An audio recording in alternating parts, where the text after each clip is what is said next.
Prenons tout de suite la direction de l'Aude. Un incendie est en cours à une quarantaine de kilomètres de Narbonne, dans les terres. Les flammes progressent très rapidement dans la végétation, attisées par la tramontane. 800 pompiers sont mobilisés. Faisons le point avec Laszlo Gelabert, Théo Thomas et Baptiste Cisco. À peine sorti de l'eau, c'est parti là, ça avance à une vitesse. ces baigneurs se retrouvent face à un incendie menaçant. Impressionnant panache de fumée au-dessus de ces maisons. Les flammes ne sont qu'à quelques mètres. Ouais. Oh, mais wesh! Mais les gars, ça fait peur.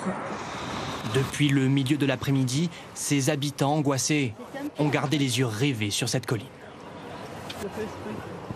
Je suis sortie, les flammes attaquaient ce versant de la colline. Et les flammes étaient gigantesques. Ça fait mal au cœur, surtout de voir tout ça partir en fumée. Vu de cette route, le soleil semble même avoir disparu. L'incendie est parti à 16h15 sur la commune de Ribaut, à 40 km de Narbonne. Attisé par le vent, il a déjà ravagé 1000 hectares de végétation en seulement 4 heures. Cette vigneronne craint le pire pour son exploitation. Actuellement, c'est inaccessible, on ne pourra rien faire. Et puis, le feu a déjà dû gagner, de toute façon, là-haut. On a peu d'espoir de retrouver nos vignes dans l'état qu'elles étaient jusqu'à ce matin. Pour l'heure, l'origine du feu est inconnue. Dans ce combat qui ne fait que commencer, les moyens sont colossaux. 9 Canadair comme celui-ci. Et 2 hélicoptères bombardiers d'eau multiplient les largages. Au sol, 800 pompiers mobilisés s'apprêtent à lutter toute la nuit. Ce soir, le vent souffle toujours aussi fort et la colonne de fumée est visible à des kilomètres à la ronde. Une information pour bien mesurer l'ampleur de cet incendie. 9 des 12 Canadair disponibles pour l'ensemble du pays sont actuellement mobilisés. Les vents changeants ne cessent de créer des situations complexes pour les pompiers. Ils créent la panique. Les évacuations sont en cours. Jeanne Cancard, Kelvin Janlac et Mathilde Lopinski sont auprès des habitants. Ce soir, les pompiers sont partout dans les rues de la commune.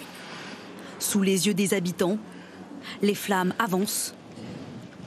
Des maisons, des gens en feu.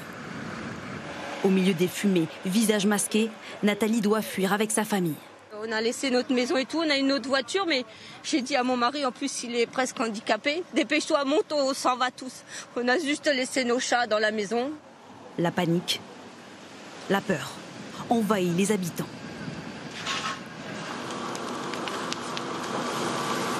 C'est votre maison qui est...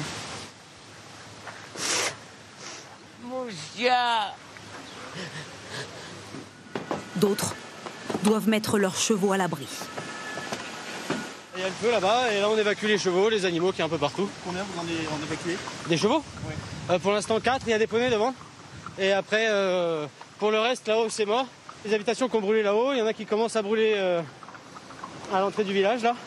Et après pour les petits animaux, les poules, les lapins et tout ça, et on peut rien faire. Les habitants se protègent avec ce qu'ils peuvent.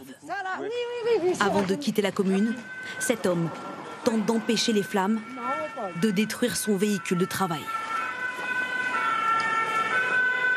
On est en train de mouiller un petit peu pour pas que ça prenne le feu, parce que ça a pris le feu devant la station de service et pourtant on mouille un peu là. Vous avez vu les flammes s'approcher? Oh oui, très près là, juste là, heureusement qu'il y avait les pompiers. La situation semble ce soir incertaine, inédite, selon les autorités locales. Le feu a traversé carrément le village. Voilà. C'est une catastrophe? Une catastrophe pour le village. Vous aviez déjà vu ça? Non, jamais. J'ai 71 ans, j'ai jamais vu ça. Jamais. À cette heure, une cinquantaine d'habitants ont été évacués.